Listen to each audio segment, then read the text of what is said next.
Good evening. Thank you for joining us for this session of the Executive Nominations Committee. This hearing on March 31st. Apologize for the delay. Been a lot of action on the floor as we've been taking up the state's budget. So thank you for everyone's patience. We have been able to waive a good chunk, more than half of the witnesses that needed to appear today. So we have a much abbreviated list for our committee members, and we're going to go ahead and jump in and get started.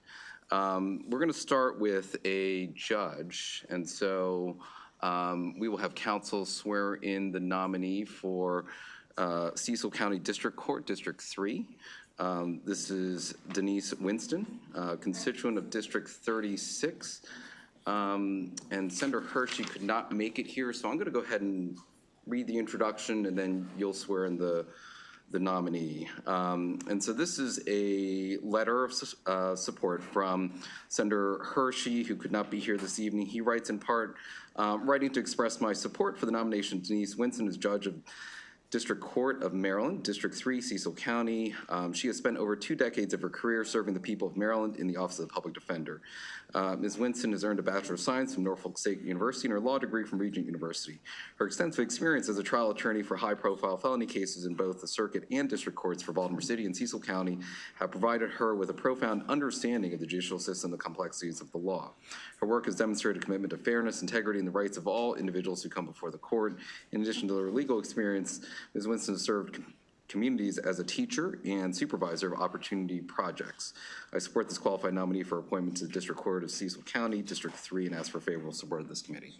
And with that, I'll ask counsel to swear this nominee in. You solemnly swear under the penalties of perjury that the statements you make and the testimony you give before this committee will be the truth and nothing but the truth. I do. Thank you. And you may proceed.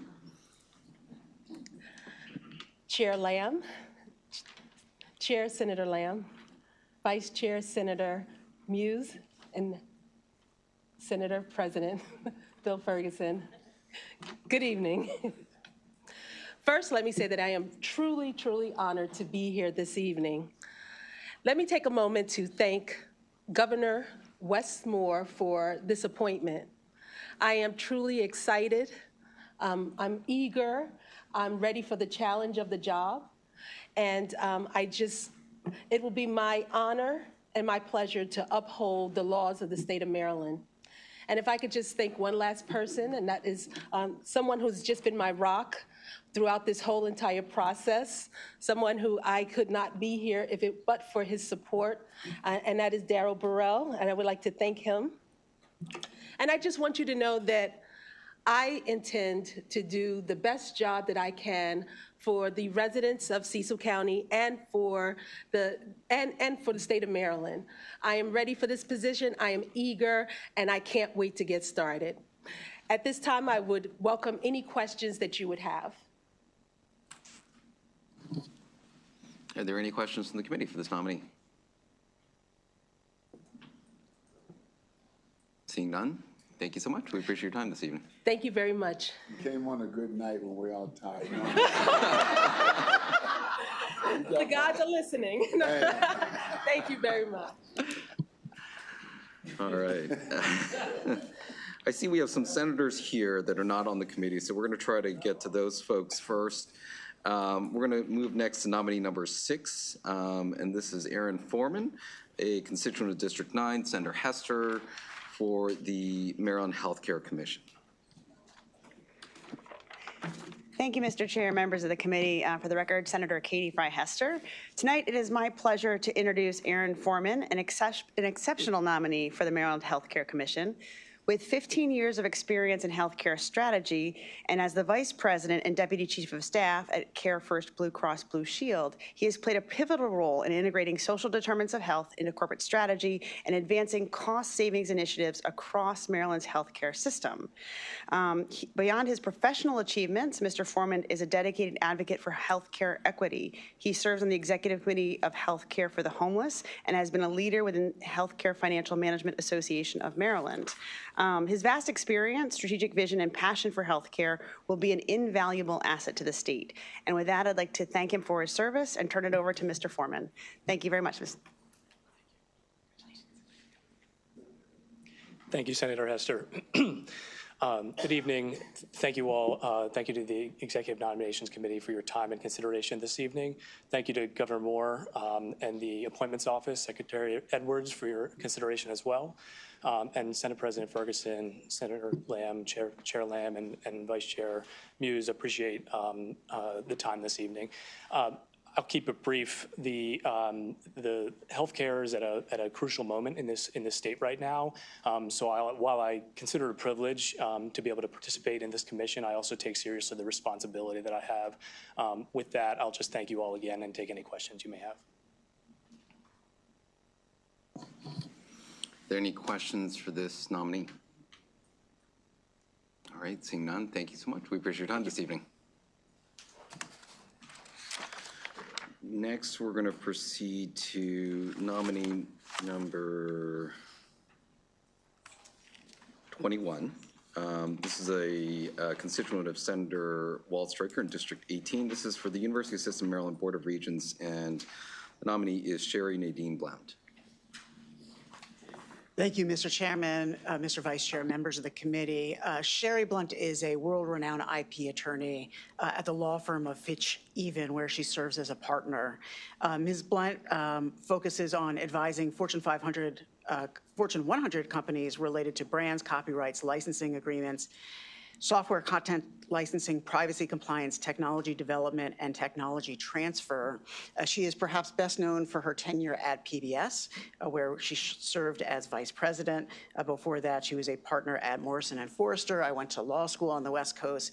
Morrison & Foerster is affectionately known there as MoFo, is their nickname. She'll make a great member of our Board of Regents and is an incredible member of my legislative district and our community in Montgomery County. With that, Mr. Chairman, I'll turn it over to Ms. Blount. Good afternoon. Thank you, Senator, Mr. Chair, and members of the committee. I am delighted to have been appointed by the governor. I want to thank him.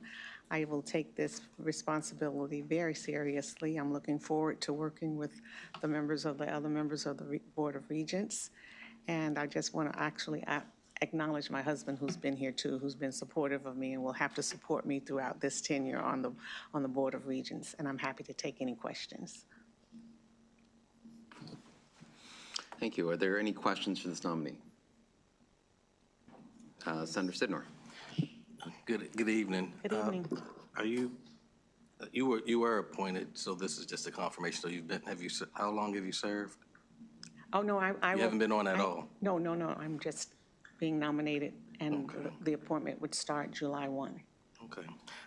One thing that I was at in Iftar on Friday night, and there was a student there that's part of the University System of Maryland, and they were just talking about some of their experiences. We've heard Jewish students speaking about their experiences since October of 2023, and we've heard from some of our Muslim students as well. Each side talking about feeling unsafe. You've had the president weighing in on things at other universities. Do you have any thoughts on the dynamics and the like, on how we can make certain that our students feel safe and that those students, their information is protected and the like? Well, it's very challenging times right now on university campuses, and clearly I think what's going on and what's been happening with respect to stifling the student speech is unfortunate. I'm just now coming on to the board, but certainly it's an issue that we will have to consider carefully. With respect to feeling threatened and fearful, you don't mean physically, or do you mean with respect to their speech being? I believe I've heard a bit of both. If I'm not, I've heard a bit of both. Yeah, that's something that once I get on the board, I will definitely make sure that we address that the students have to feel safe. That's first and foremost, I think, on any campus. When college students and the parents of those students, sending those students there, have to make certain that safety is number one priority. Thank you. Okay. Are there any other questions for this nominee? As you go into the board, I know there's been some attention on something called high-impact economic development activities, and there's legislation working its way through. The board has some reforms that they're looking at instituting to address some of these entities that were creations of state statute from about 10 or 15 years ago. You'll probably be brought up to speed as you're brought onto the board, but would encourage you to take a close look at that. I know the chancellor's been very supportive of this legislation and an important piece that, should be cognizant about going in. I'm looking forward to it. I'm looking forward to my orientation and on all of that. I'm happy to tackle these issues. Thank you. Any other questions for this nominee? Seeing none, thank you so much. We appreciate your time this evening. Thank you.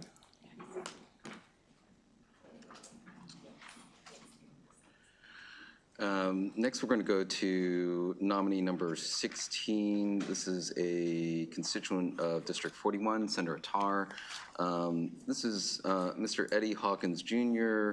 for the State Commission of Real Estate Appraisers, Appraisal Management Companies, and Home Inspectors.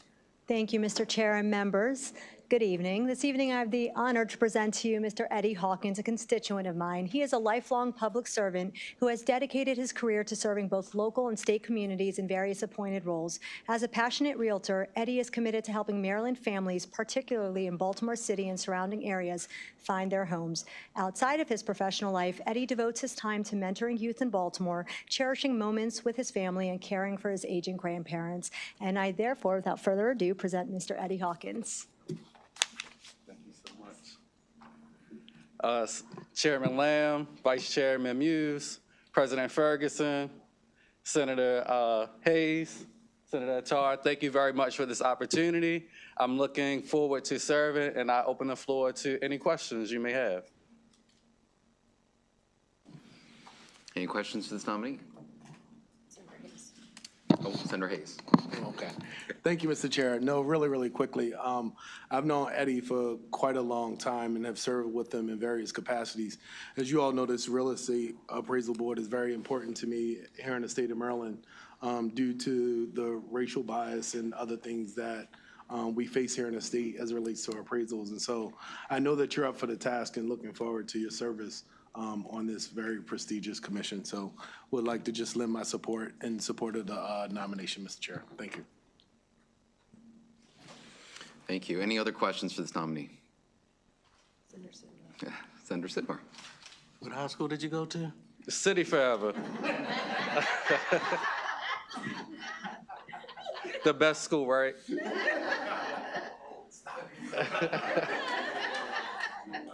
Yeah. All right. Any other questions for this nominee? Seeing none, you're off the hook. Thank you so much. Thank you very for your time much. this evening. We're going to go next to nominee number 2. This is the nominee for the Inspector General for the Maryland Department of Health. This is constituent District 40, Senator Hayes, and the nominee is Shelley Marie Martin. Gotcha. Thank you, Mr. Chair, honorable members of the Executive Nominations Committee. I'm Senator Antonio Hayes, for the record, representing the 40th Legislative District. It is my great pleasure and honor to introduce an exceptional legal mind and a tireless advocate for integrity and accountability in public service, Ms. Shelley Marie Martin. With a distinguished career spanning over 2 decades in law and public service, Ms. Martin has dedicated herself to combating fraud, enforcing transparency, and safeguarding public resources, making her the ideal nominee for the Inspector General for the Maryland Department of Health. I believe the first of its kind because the legislation just passed only a couple of years ago. As the director of the False Claims Unit in the Maryland Office of Attorney General, Ms. Martin has led investigations into fraud across healthcare, education, transportation, and state programs. Her track record of integrity, legal excellence, and public service makes her the perfect candidate to oversee accountability in Maryland's healthcare system.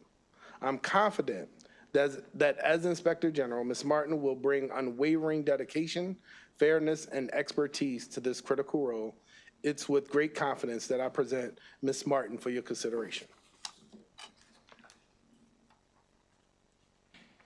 Thank you, Senator Hayes.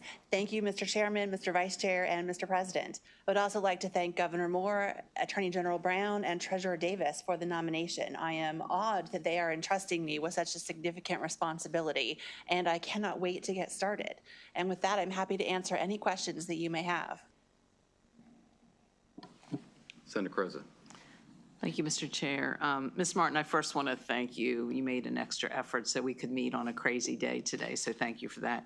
We had a very brief conversation about the importance of data and recognition that Maryland's one of only 3 states that doesn't provide some of this healthcare data at the federal level.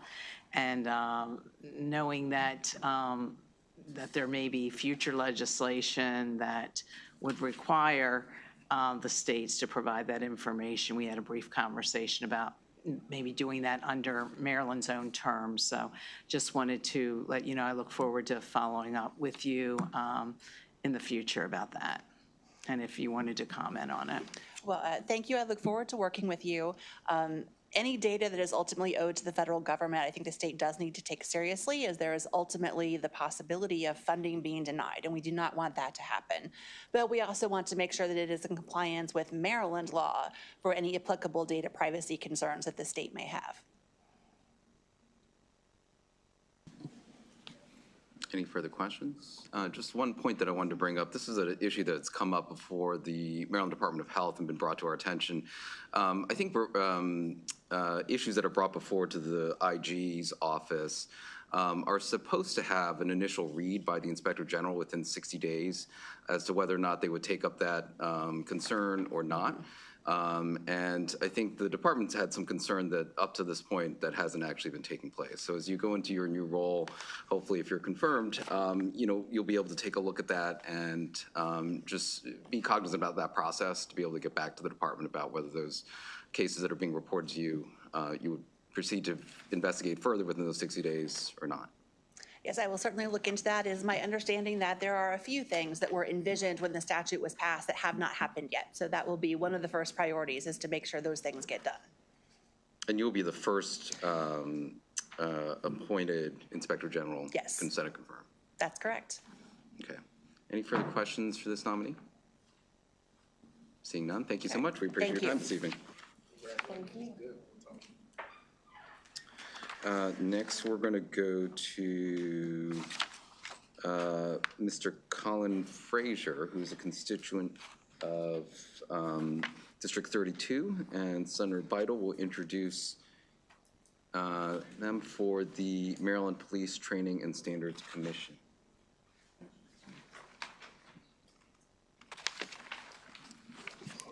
Thank you, Mr. Chairman, Mr. President. I'd like to introduce Colin Frazier, and my notes are in my briefcase on the floor of the Senate, but I did have a conversation with Mr. Frazier this weekend, and he comes as a strategist at NIH working in diversity and inclusion, and I think he'll really be a great asset to this commission. So I welcome Mr. Frazier.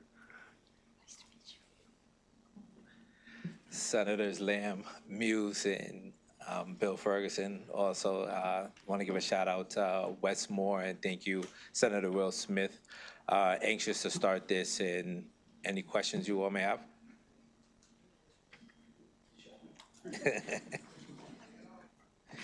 Any questions for this nominee? Seeing none, thank you so much. We appreciate your time this evening.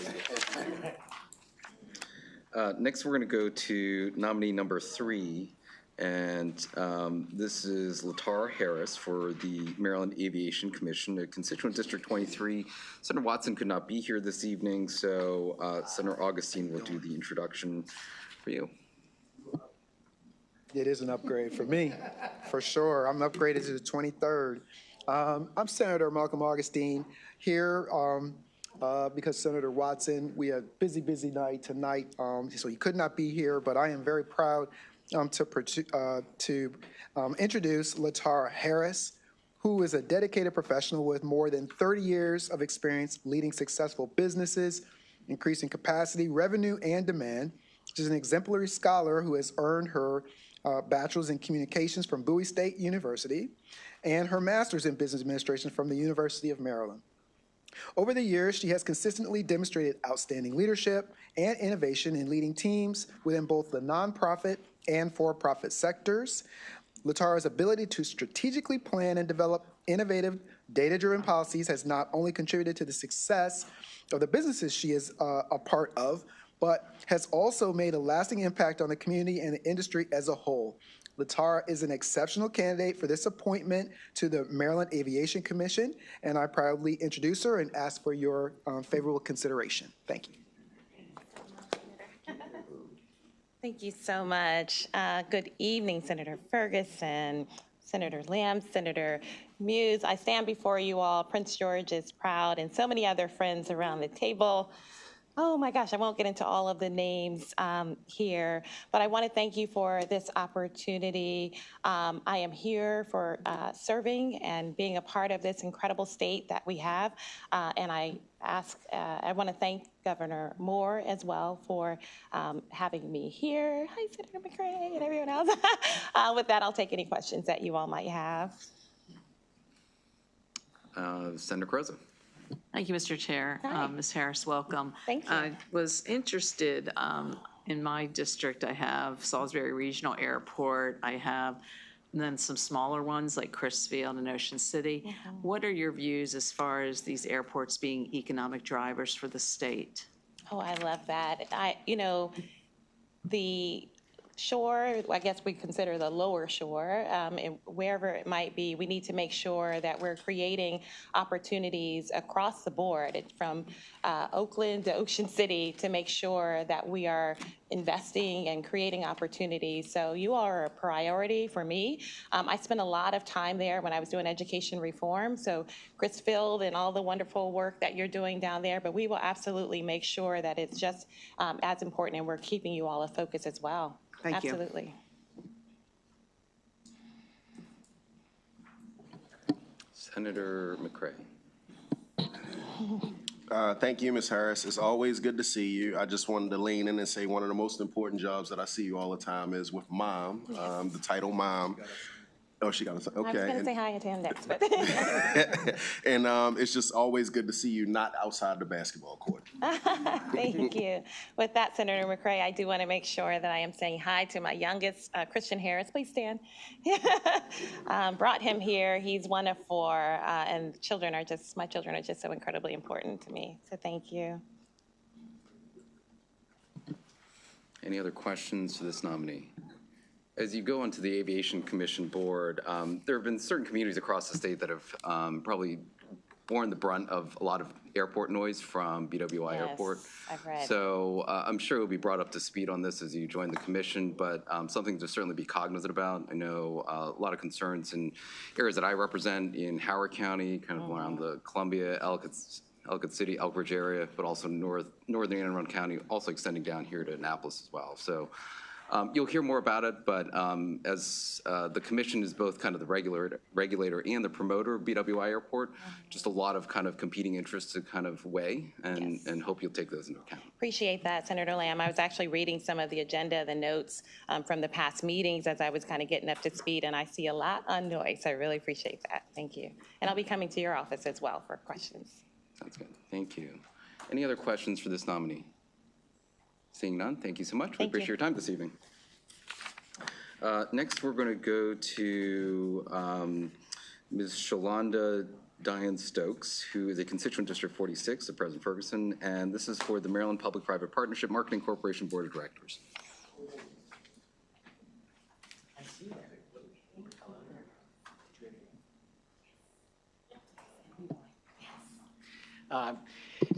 Fresh off the Orioles home opener, I am so pleased to introduce my friend and colleague, Shalonda Stokes. Shalonda is an absolute all-star and champion for the city of Baltimore. Those of us in the region, not just the city, the entire region. She's one of the most creative minds of someone that I know, and if you look at her work at the Downtown Partnership, it has been truly remarkable to think creatively and differently about how do we revitalize downtown and really bring people to make it feel like home and a place where everyone belongs. And, we look from the Boost program to revitalizing VCCC's Bard building to the new electronic billboard program. I mean, it's just, you name it, every complicated issue hits the Downtown Partnership, and Shalonda is always there to step up to the next challenge. She is the perfect candidate for the Public-Private Partnership Marketing Corporation. And I do have to publicly apologize to her for missing the Downtown Partnership annual meeting and not sending a video that I started to record the day after the event had happened. And so I publicly apologize for that, but to make up for it, I strongly endorse her candidacy for the Public Partnership. Thank you so much. Yeah, thank you, appreciate it. Oh my goodness, thank you, Senate President Ferguson. I could not ask for a better partner in this work. Thank you, it's been tremendous. Chairman Lamb, Vice Chairman Muse, thank you. Senator Hayes, I just want to say everybody on this board, I am truly, truly appreciative. I am truly appreciative. I want to thank Governor Moore for the appointment, the Appointments Office, Madam Secretary. I thank you for your service, not only to the state, but what you've done for me. I also have my husband here, Philip. I want to thank you for your partnership all throughout. And with that, I will open this up for questions. And Senator Hayes. On behalf of Senator McCray and I, we echo everything that the Senate President has shared. Shalonda's, I consider a friend, and I had a chance to serve on her board. And what she has done as a leader at Downtown Partnership is nothing short as phenomenal, declaring downtown Baltimore as the fastest growing neighborhood in the city and bringing all that it deserves. And so thank you. I sent my video in on time, Mr. President, although I was not there. But no, thank you so much for your willingness to continue to serve beyond your current duties. Thank you, Mr. Chair. Thank you so much. I appreciate it. Senator McCray, you're in the next video. Thank you. No, thank you. Appreciate it. Thank you all. Thank you so much. And our last nominee for this evening, this is Michelle Speaks, also a constituent of District 46 for the University of System Maryland Board of Regents. Excellent. Thank you, Mr. Chair, Mr. Vice Chairman, members of the committee. Hello there. It's great to see you. Ms. Speaks is somebody that, again, in the region, everyone knows. She is an incredible leader who has worked on a number of different projects throughout her time, from city government to foundation and advancement work. She is the co-chair of the Warnock Foundation, which makes innovative investments in the city of Baltimore and in the region, as well as serves as a trustee for Global Refuge, which is, I was not familiar until I looked into it, and is a pretty remarkable organization that really does the largest faith-based nonprofit that's dedicated to immigrants and asylum seekers in the U.S. And she really just does incredible work helping people and focusing on the human development. And she's just done a remarkable job for the region. Without further ado, could not recommend somebody more thoughtful and caring than Ms. Speaks for the University System Board of Regents. Thank you, Senator. Thank you. Chairman Lamb, Vice Chairman Muse, my friend and colleague on University of Maryland School of Social Work, Senator Hayes. Thank you for having me here today. I'm truly honored to be here. I am truly grateful to our wonderful, outstanding Governor Wes Moore for having confidence in me to assign me to nominate me for the board of University of Maryland Board of Regents. It is an important resource for our state, our school systems. Empowers our economy, and I take this opportunity very seriously. I've been adjacent to the educational system in various ways my entire life, and so with that, hopefully I'm extremely excited to be here and get to work. And if you have any questions, please. Senator Hayes. I'll try to make this my last, Mr. Chair, but the governor and the appointments office has really outdone themselves and found the best of the best caliber to serve between, Michelle and Shalonda and Latar. Like the caliber of people that's coming before us this evening is exceptional, and it's been a pleasure to know and to serve with Michelle Speaks. So thank you, Mr. Chair. And the majority live in the 46th district. I I fell short. And Senator Sidnor. Thank you very much and good evening. I asked Ms. Blount earlier, and I want to ask you the same question. Did you have, you heard what? I heard you're interested in safety on campuses. Right, and specifically around some of the concerns that our Jewish students have expressed, as well as our Muslim students, and things that they've expressed. Well, thank you for that thoughtful question. Clearly, it is a concern for all of us because we have to consider safety as fundamental before we can think about anything else. Before we think about educating our kids, we have to think about safety. As my soon-to-be colleague mentioned, we're not up on exactly what the university is thinking about yet, but I would assume, knowing Chancellor Jay Perman, that it is at the forefront of his mind, and we will certainly be looking into it. Thank you very much. All right, thank you. Any other questions for this Senator Croza? Thank you, Mr. Chair. Following up on Senator Sidnor's line of questioning, do you see that there's a leadership role, whether it's the president or the Board of Regents, in when you have these very volatile situations and protests and the rhetoric's really spinning up and students are not at ease, that do you see a leadership role that those leaders can kind of maybe calm the situation just by maybe just stating the facts, as opposed to maybe letting the fact that sometimes inaccurate information incites some of the violence and some of the and keeps the situation going? Senator, thank you for the question, and I do agree that there's got to be leadership around these issues to actually calm down these hostile environments.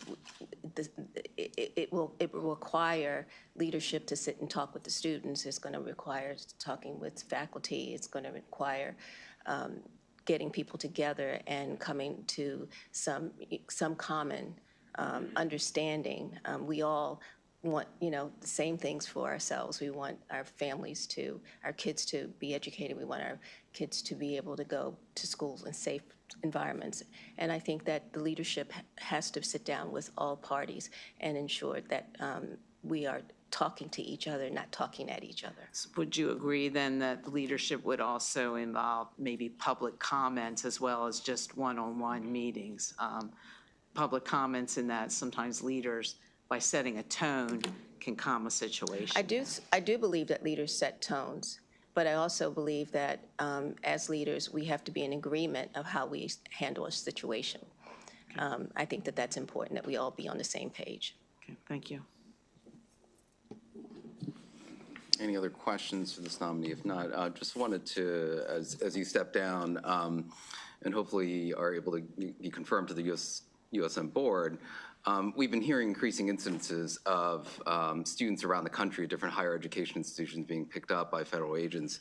I think as the system looks at this, the concerns about data sharing and sharing of data that the institutions have with the federal government will probably become of more and more important, also discussion at the USM board level. So we just ask you to be cognizant of that and doing everything that we can to ensure the protection of our students that are within our university system, to kind of follow up on Senator Sidnor's point. Absolutely. Safety of our kids have got to be at the forefront.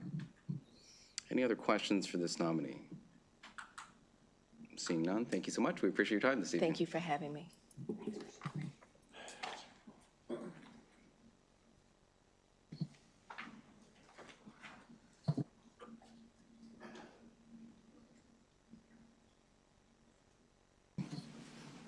All right, we're going to go directly into voting, and I'll entertain a motion by the Vice Chair.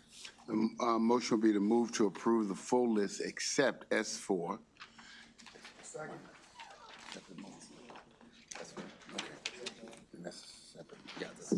Okay.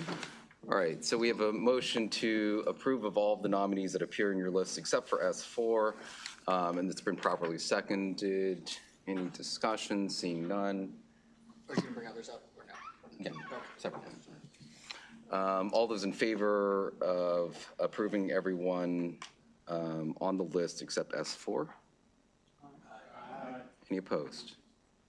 All right, that's unanimous. Next motion, Vice Chair. Order of business is to move to approve addendum list of 3 city nominees, S1 to S3. That's a motion. Okay. Properly moved and seconded. All in favor? Sorry, I'm That's used okay. to- man, You wanna do it? I'm used to doing that at church, right? All right, so it's been properly moved and seconded for, this is the addendum list. All of you should have an addendum list of 3 people from the city for the Pimlico Community Development Authority and Maryland Stadium Authority, S1 through S3. It's at the very bottom, it's its own separate packet. It's a separate packet with resumes included in them. Any questions, any discussions? Seeing none, all those in favor of voting on this addendum list of S1 through S3, say aye. Aye. Any opposed? Yeah, sure. Because this is the last one, I just have been so grateful for Secretary Edwards. She's just been so amazing that I just wanted to publicly say that. I'm sorry. No, that's great. We actually have one more motion. Oh, I'm sorry. I jumped. But well done. Well done, sir. All right, so S1 through S3 on the addendum sheet has been approved unanimously. Okay, the third and final move to approve Michael Kernahan and Michael Stewart for Board of Contract Appeals.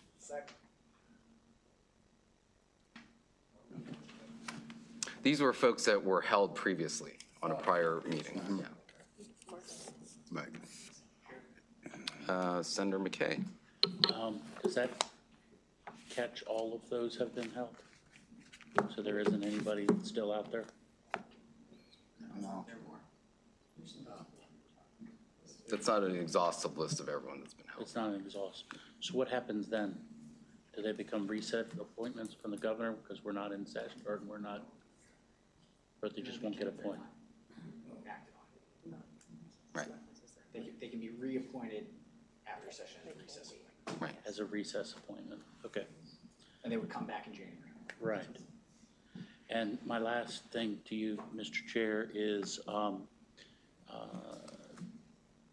we had that county commissioner, and I don't know if that's been addressed. We have not received that in executive nominations. So, but according to the secretary's office, they have given that information to us. So I just think we got a couple days until we're completely done, but just it's kind of still in flux there of what's going to happen with that. Right. So I received a phone call from the secretary's office saying that no, they had given it to the executive noms in the timely fashion. So don't.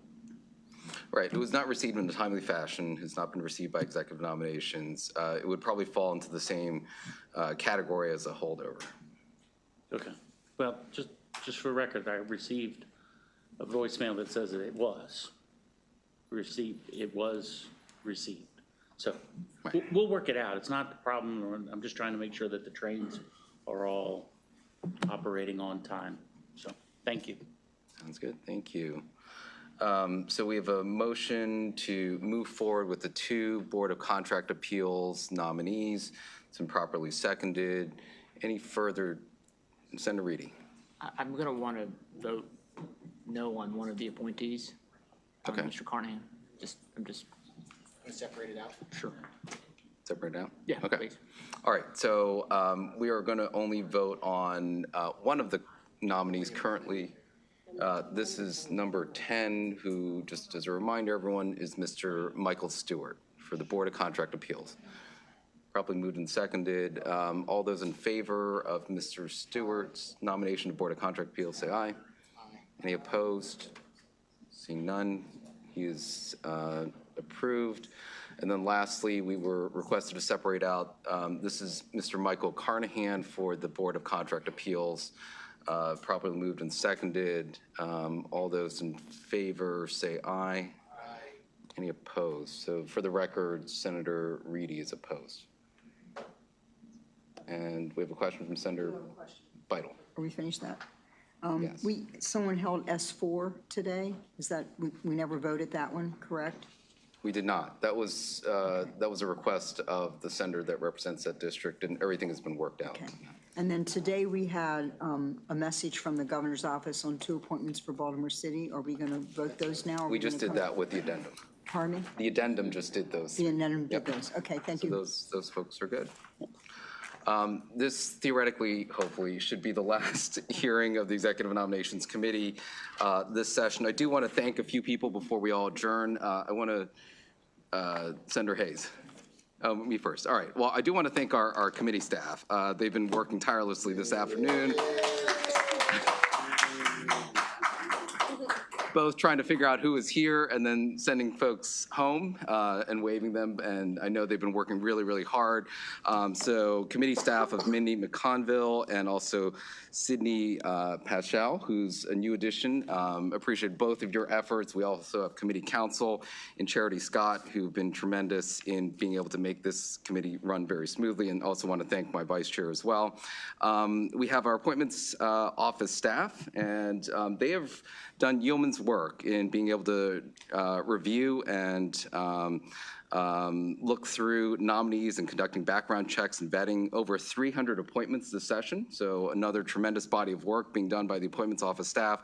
And this is the last week for our departing appointment secretary, Secretary Tisha Edwards. Certainly appreciate her leadership over the last few years. In this total term that she's had as serving in this role, processed over 3,300 positions during her tenure. So a remarkable number. Really appreciate her partnership and the appointments office, Drake, and your entire team in working closely with our committee staff to help shepherd these nominees through. So thank you so much to Secretary Edwards, and look forward to the incoming Secretary Molly Byron as well.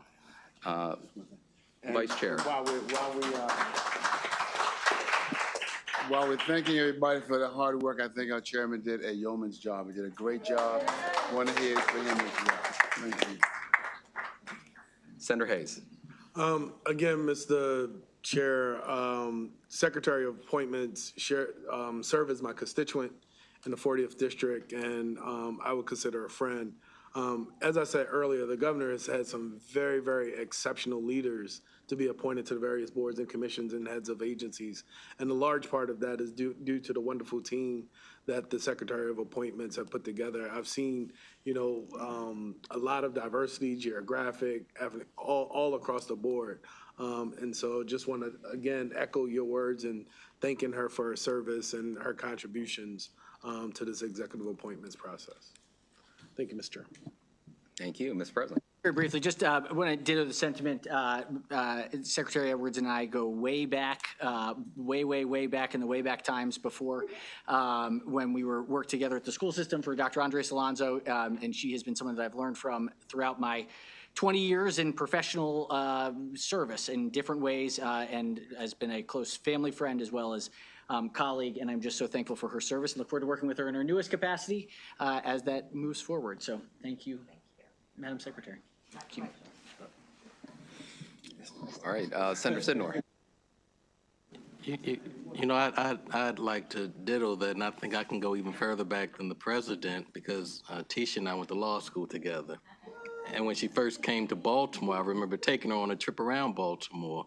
And it has been a pleasure working with you and being able to speak to you about very, very important nominees.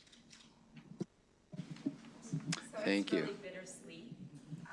It has been a wonderful professional experience to work with all of you. I've learned something from every person in this room, and I'm going to take a piece of all of the great lessons from this process. And I wouldn't have the opportunity that I have in front of me had it not been for the work that we have done together. And so you are part of my future. I know I'll be calling on each of you going forward. And it's just been a pleasure all across the aisle. And I'm really excited about Molly and her leadership. She's going to be an exceptional appointment secretary. We've set her up for success, and she is committed to continuing all of the work that we're doing about ensuring representativeness across the state of Maryland, making sure that we have exceptional candidates sitting on our boards and commissions, and she's going to need your support and guidance, and you should call her the same way you called me. Put her in check the same way you put me in check, because at the end of the day, we are all Team Maryland. And so I am very, very grateful for all of you, and I consider all of you to be my friends. So more to come soon. Thank you so much.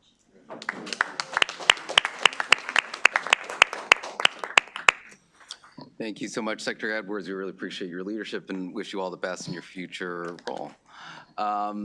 Seeing no further business, I'll entertain a motion to adjourn. Second. All right. Thank you so much. We are adjourned.